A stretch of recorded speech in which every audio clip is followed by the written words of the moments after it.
Hello, everyone. Pastor Gomez here. I'm just glad to be able to share a little time with you. We have something special coming up very soon. And for that, I have with me Pastor Miguel Crespo, the New York Conference president. And we just want to talk about something very special, Miguel, that is coming. We want our members to know what is this event all about. So this will be an update, if you will, and how can we understand and learn a little bit more about our session coming up in April. So that's the reason why we're here, again, just to give you an update and maybe to ask some questions that some of you have probably been asking about as well. So I want to start by asking Pastor Miguel, in April, the last Sunday in April, we're going to have this session, constituency session, this meeting, this gathering of people coming together from different parts of the conference. Can you just explain to us what is this all about? What is the constituency session all about? Well, greetings, everyone. Yes, a constituency session. Well, in our form of church governance, what we have set up is a method by which every so many years, in the case of the New York Conference, it is now every 5 years. Every 5 years, the representatives that are elected, they come together and they hear reports about what's been happening in the overall work in the last so many years. It's in this term.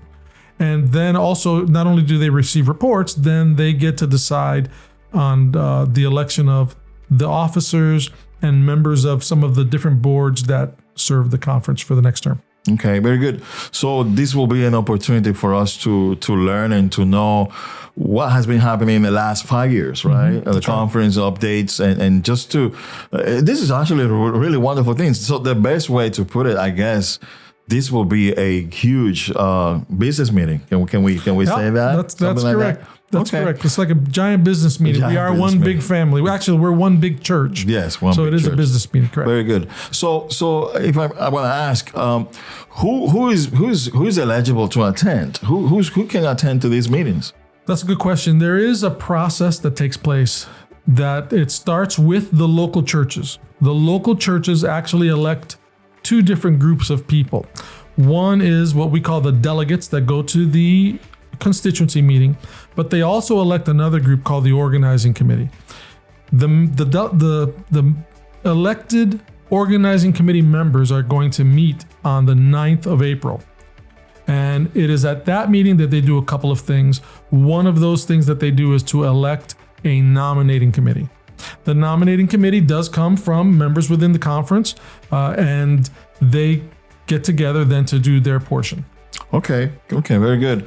So we have, you mentioned a couple of committees there that we have the organizing committee, which is basically a representation of the churches, members from all the churches coming together, and then they will select other positions as well, other committees as well. So what can we expect? I mean, how long are we going to be there for? Are we going to be there all day? At what time are we going to start? Are we going to have food? Some questions that I'm sure people were probably wondering and asking themselves. Well, before I answer that question, if I can follow up with the last question. I think it's important to remember, if you are a part of this process, that the constituency session, that whole process, it begins and ends with the local church. That's right. The local church select the delegates. The organizing committee does their thing in terms of meeting and doing their process. They select a nominating committee. The nominating committee will create a report, what's called the nominating committee report, and that goes to the delegates on the day, which is going to be April 30th.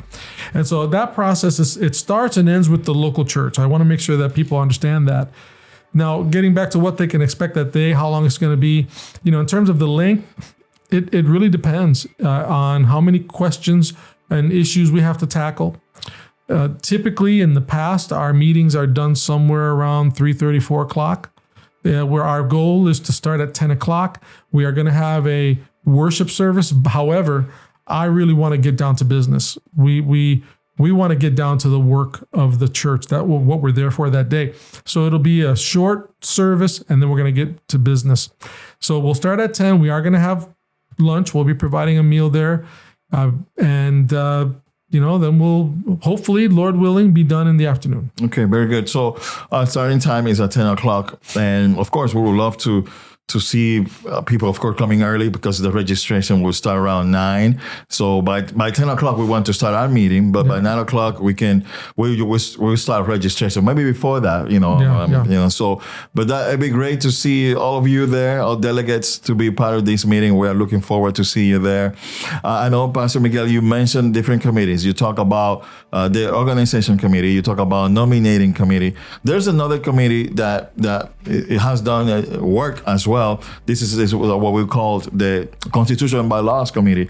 Can you just talk to us a little bit about that committee in particular, and what is the responsibility of that committee and the role when it comes to the constituency session? What are we going to see from that committee? Okay. So our conference operates according to a certain set of rules and bylaws. They are found in what we call our Constitution. So the Constitution of the conference and the Constitution bylaws. They are set up and arranged in accordance with church policy. So, you know, what the General Conference or the NAD may vote in terms of how we handle our processes as a church, they are embodied in the bylaws. Also, the Constitution and bylaws, it's a legal document because it also sets forward what things we will do as an organization to be in compliance with any pertinent local state law. So the Constitution and bylaws, that's what that document is. It is updated regularly whenever there's a wording change, that if it's given to us by the NAD, or if there's some rule change that we need to comply with. And so the committee, they look at that, and they're the ones that go through the proper documents and make sure that everything is as it should be. Okay. So in the agenda for that day, for that session, we usually have that session of the bylaws for the last. And I know for years, the tendency of our members is to really not wait for that. But I hope and pray that all of us can stay. I think it's a very important conversation to have. So we all need to know, you know, why is being suggested as changes and different updates. So we are looking forward actually to not only to have, of course, a great meeting, but especially people to stay until the end.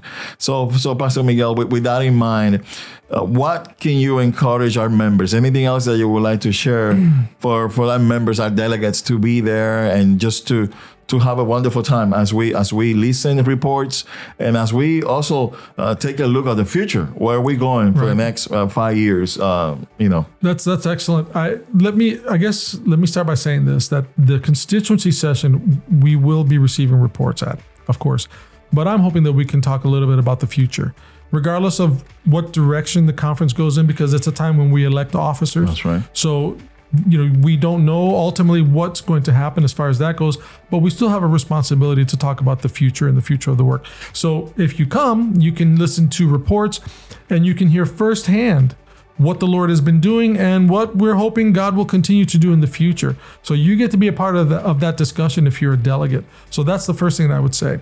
The other thing I'm going to say is that the constituency session is important. Think about it this way: that 5 years ago, the New York Conference in session delegated authority to someone to act as president, executive secretary, treasurer. You also delegated authority to members who served on the executive committee and the Board of Ed committee and Constitution and bylaws. And so on the 30th of April, all of that authority returns back to the constituency in session. And once again, the constituency then sets the course for the next 5 years. I think it's pretty important. You want to be a part of that. We need to hear from you. However the future unfolds, whatever it is that God has planned, if you have been elected to be a delegate, it's important that you're there. Your church members have expressed a certain amount of respect and trust in you. So join us. It's going to be a great time. We'll have fun. We'll go through some reports. And we actually have a gift for the first 484 people that show up. That's the amount of delegates, right? Yes, that's right. We have something for each of you. Yeah. So show up, and if not, I get to take them home with me. Well, thank you so much, Pastor Miguel, for your time. And I thank you for watching this video. I hope and pray that this information, you find it very useful. Our goal is to really have a wonderful meeting. Again, this is a family gathering. We want to hear reports, but at the same time, we want to know where we're going. You Jesus is coming very soon. We want to do our best to move this mission forward. And that's why we need you to be there. Again, thank you so much for the time. Thank you so much for your attention. God bless you. See you. Amen.